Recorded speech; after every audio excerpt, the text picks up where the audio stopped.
Bonjour à tous, bonsoir, d'où que vous nous suivez.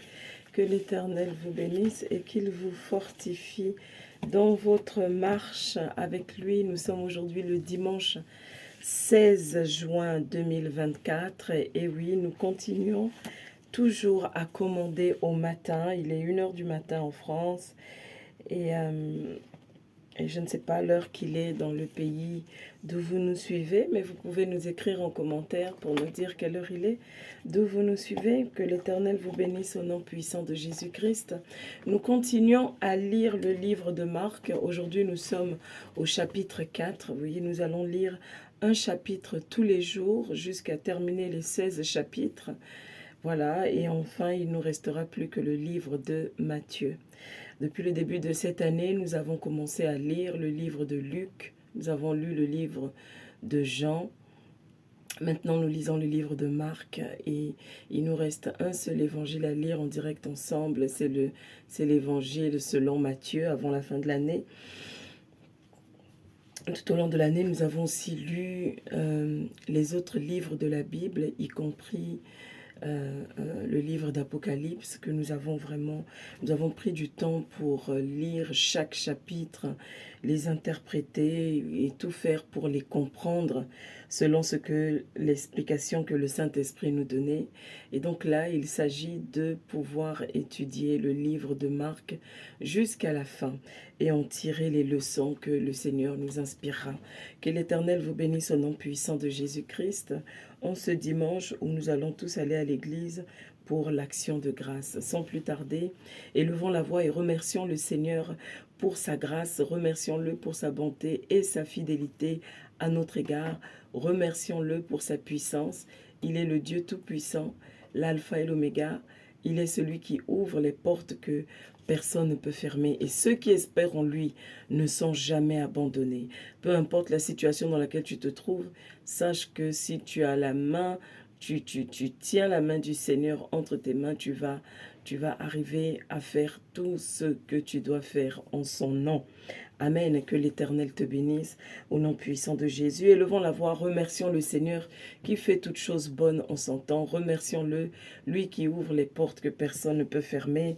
Remercions-le, lui qui a prévu une bénédiction particulière pour nous dans sa maison. Il a dit heureux. Je suis heureux lorsqu'on me dit allons dans la maison de l'Éternel, car c'est là que l'Éternel déverse sa bénédiction. Donc il n'y a pas un autre endroit où Dieu déverse sa bénédiction pour ses enfants, si ce n'est dans la présence du Seigneur, dans la maison du Seigneur. Que l'Éternel te bénisse au nom de Jésus, prions. Père éternel, nous te disons merci pour ta grâce. Nous te disons merci, Seigneur, pour ta bonté. Nous te disons merci pour ta fidélité à notre égard. Nous remettons ce moment d'intercession, ce moment d'étude de ta parole entre tes mains. Père éternel, que ton nom soit glorifié, que ton nom soit magnifié ce matin, que toi seul prennes toute la gloire.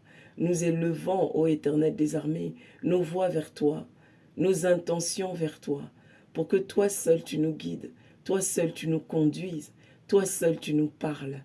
Seigneur, sois béni au nom de Jésus. Seigneur, sois glorifié au nom de Jésus. Amen. Amen. Que l'Éternel te bénisse. Marc chapitre 4, nous lisons la parole du Seigneur. Toujours nous gardons en main nos stabilos, parce qu'il faut noter les versets, n'est-ce pas, qui nous captivent. Jésus commença de nouveau à enseigner au bord du lac. Autour de lui, la foule s'assembla si nombreuse qu'il dut monter dans un bateau. Il s'y assit. Le bateau était sur le lac et tous les gens tournés vers le lac se tenaient sur le rivage. Il leur enseignait beaucoup de choses sous forme de paraboles. Voici ce qu'il leur disait. Écoutez, un semeur sortit pour semer. Or, il répandait sa semence. Des grains tombèrent au bord du chemin. Des oiseaux vinrent et les mangèrent. D'autres tombèrent sur un sol rocailleux et ne trouvant qu'une mince couche de terre, ils levèrent rapidement parce que la terre sur laquelle ils étaient tombés n'était pas profonde.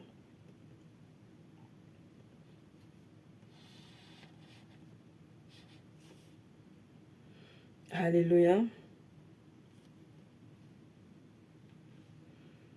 Alors, on va souligner.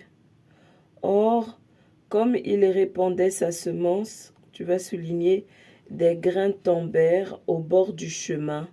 Les oiseaux vinrent et les mangèrent. Tu vas aussi souligner le verset 5.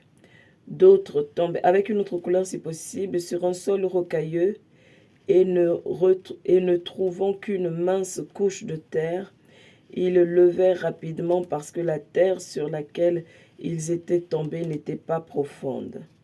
Verset 6, tu soulignes aussi avec une couleur différente. Mais quand le soleil monta dans le ciel, non, toujours avec la même couleur, pardon. Verset 6, mais quand le soleil monta dans le ciel, les petits plants furent vite brûlés et, comme ils n'avaient pas vraiment pris racine, ils séchèrent. Verset 7 avec une autre couleur. D'autres grains tombèrent parmi les ronces, celles-ci grandirent et étouffèrent les jeunes pousses, si bien qu'elles ne produisirent pas de fruits.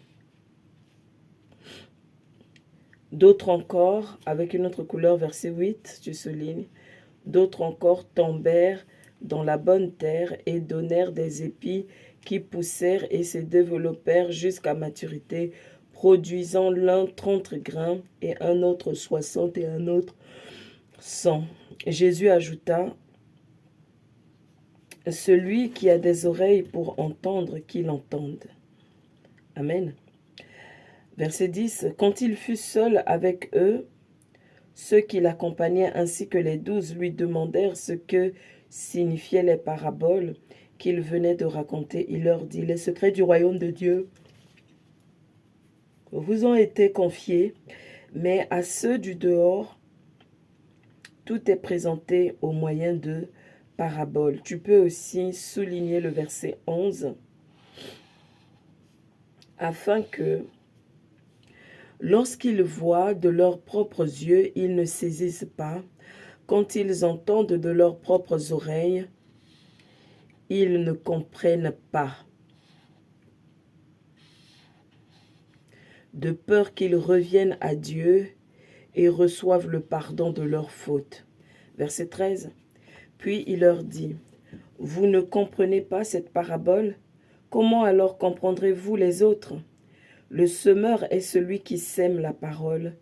Certains hommes se trouvent au bord du chemin, où la parole a été semée.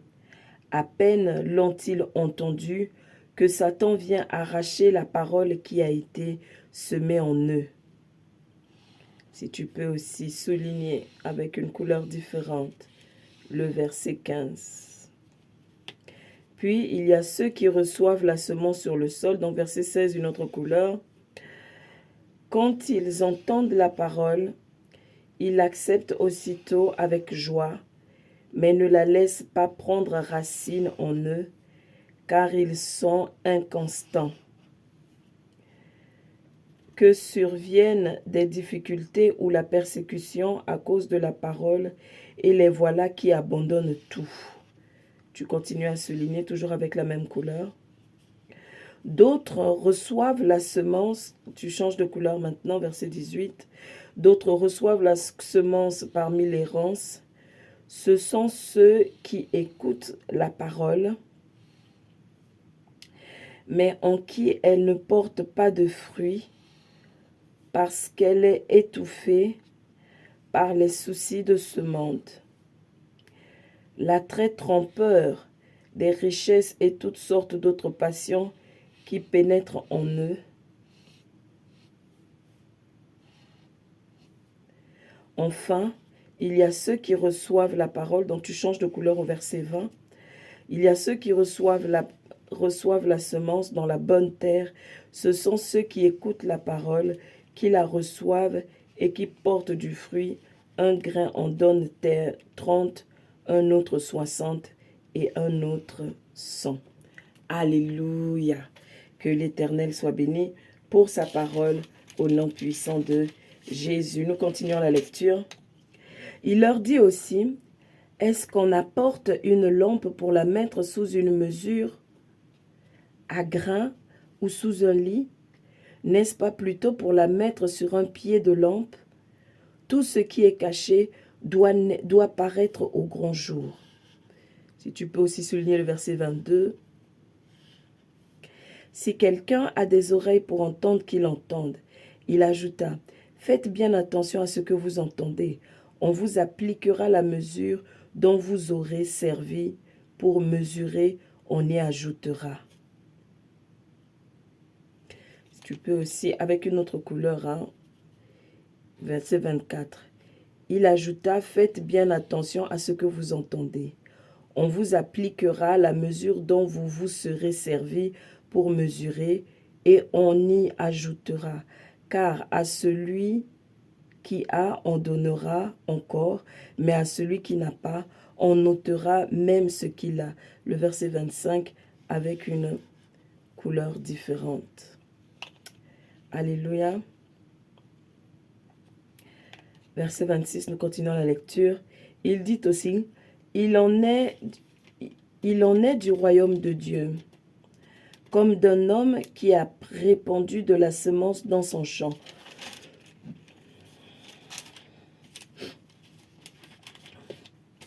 À présent, qu'il dorme ou qu'il veille la nuit, comme le jour, le grain germe et la plante grandit sans qu'il s'en préoccupe.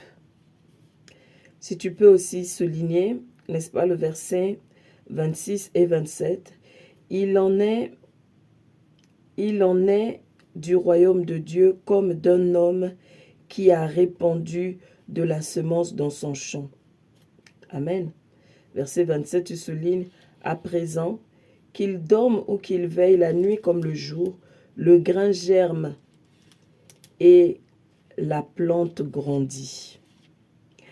D'elle-même, la terre fait pousser le blé, d'abord la tige, puis l'épi vert, et enfin les grains de blé remplissant cet épi.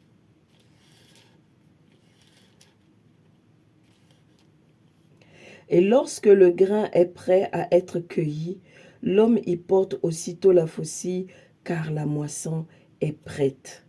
Alléluia. Il continua en disant, « À quoi comparerons-nous le royaume de Dieu? Par quelle parabole pourrions-nous le présenter? Il en est de lui comme d'une graine de moutarde. Lorsqu'on la sème dans la terre, c'est la plus petite des semences du monde.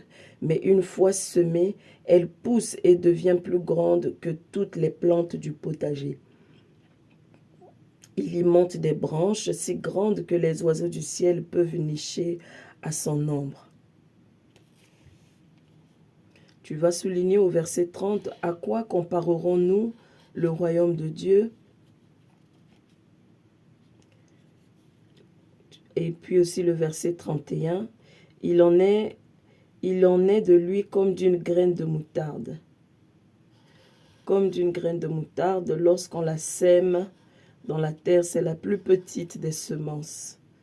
Mais une fois semée, donc tu continues à souligner tout le verset 32.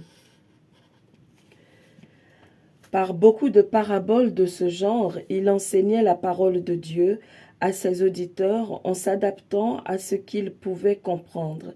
Il ne leur parlait pas sans se servir de paraboles, et lorsqu'il était seul avec ses disciples, il leur expliquait. Tu peux aussi souligner, et lorsqu'il était seul avec ses disciples, il leur expliquait tout. Ce jour-là, le soir fut venu, Jésus dit à ses disciples, passant de l'autre côté du lac, ils laissèrent la foule et emmenèrent Jésus sur le lac dans le bateau où il se trouvait. D'autres bateaux les accompagnaient. Or voilà qu'un vent très violent se mit à souffler. Les vagues se jetaient contre le bateau qui se remplissait d'eau. Lui, à l'arrière, dormait la tête sur un coussin. Les disciples le réveillèrent et lui crièrent, Maître, nous sommes perdus, et tu ne t'en soucies pas. Il se réveilla, parla sévèrement au vent, et ordonna au lac, silence, tais-toi. Le vent tomba, et il se fit un grand calme. Puis il dit à ses disciples, pourquoi avez-vous si peur? Vous ne croyez pas encore? Mais eux furent saisis d'une grande crainte. Ils se disaient les uns aux autres, qui est donc cet homme pour que même le vent et le lac lui obéissent? Alléluia. Tu vas souligner le verset 39 ici.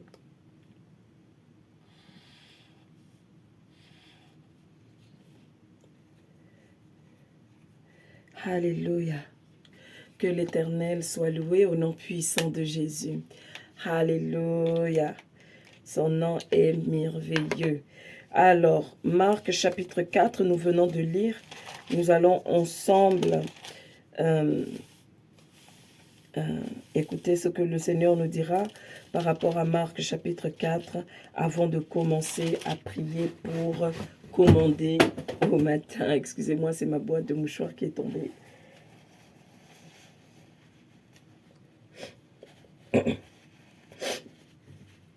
Alléluia. Nous allons donc... Alors, dans la première partie du verset 1 au verset 13, nous voyons que le Seigneur nous enseigne sur la parabole du semeur, et du verset 14 au verset 20, il nous explique la parabole du semeur, pardon. Et dans cette parabole, nous soulignons donc nous soulignons donc quatre sortes de personnages. On peut les, si vous voulez, on peut les apparenter ici aux chrétiens, n'est-ce pas? Hein, aux personnes qui reçoivent la parole de Dieu, les chrétiens et même les non-chrétiens. Mais je pense que cette parabole s'adresse surtout à ceux qui suivent Jésus, puisque le Seigneur Jésus parlait aux personnes qui le suivaient. Il ne parlait pas aux personnes qui ne les suivaient pas. Donc, d'une certaine manière, pour moi, je pense que cette parabole s'adresse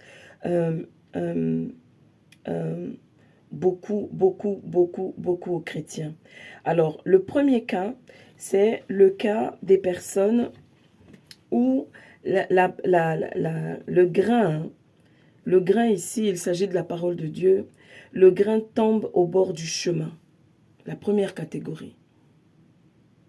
Vous voyez, le Seigneur Jésus vient et il sème sa semence. Il sème la parole de Dieu. Comment est-ce qu'il sème la parole de Dieu? Par les prédications que tu écoutes sur les réseaux sociaux, par les prédications que tu suis à la télé, les prédications que tu suis à l'église, les conversations que tu as avec tes amis, les choses que tu lis, les informations que tu écoutes. La parole est semée de plusieurs manières. Mais lorsque cette parole est semée, donc ici il ne s'agit pas seulement que quand la parole est semée à l'église, mais la parole de Dieu est semée lorsque elle est exprimée, lorsqu'elle est parlée. N'est-ce pas? Alors lorsque la parole de Dieu est semée comme ça, il y a des grains de parole qui tombent sur le chemin. N'est-ce pas? Et lorsqu'elles tombent sur le chemin, il dit que des grains tombent au bord du chemin et puis les oiseaux viennent et les mangent. Il y a des oiseaux qui viennent et qui les mangent. Et il explique en disant, certains hommes se trouvent au bord du chemin où la parole a été semée.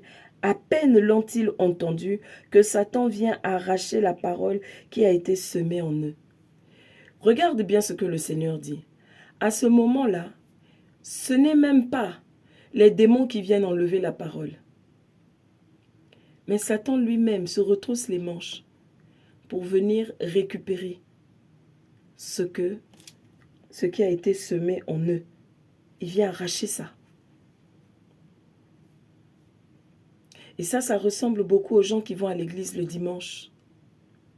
Tu reçois une parole très puissante. tu es déterminé. Et dès que le lundi arrive, tu oublies tout. Tu reprends ta vie comme si ce que tu avais entendu dimanche n'existait pas. C'est une parenthèse.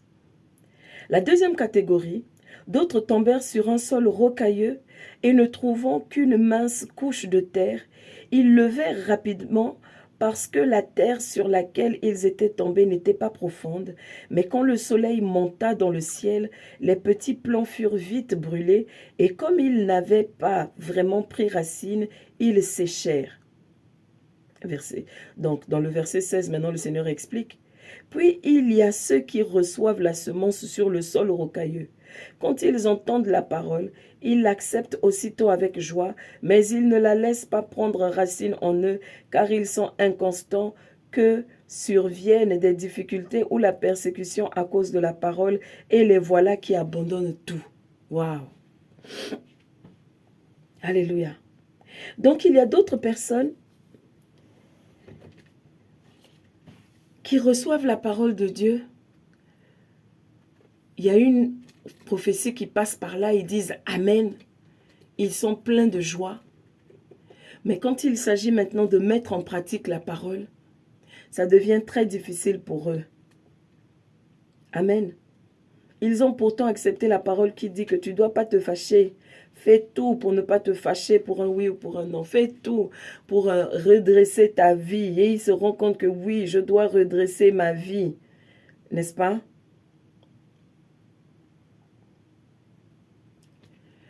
Tu dois tout faire pour vivre dans la sainteté. Ne pas rentrer dans des choses étranges. Ils disent oui, oui, oui, oui, oui, oui, oui. Mais en réalité, ils restent maîtres de leur propre vie. Ils sont inconstants. Un coup, ils veulent servir, un autre coup, ils veulent vivre. Un coup, ils veulent servir, un autre coup, ils veulent vivre.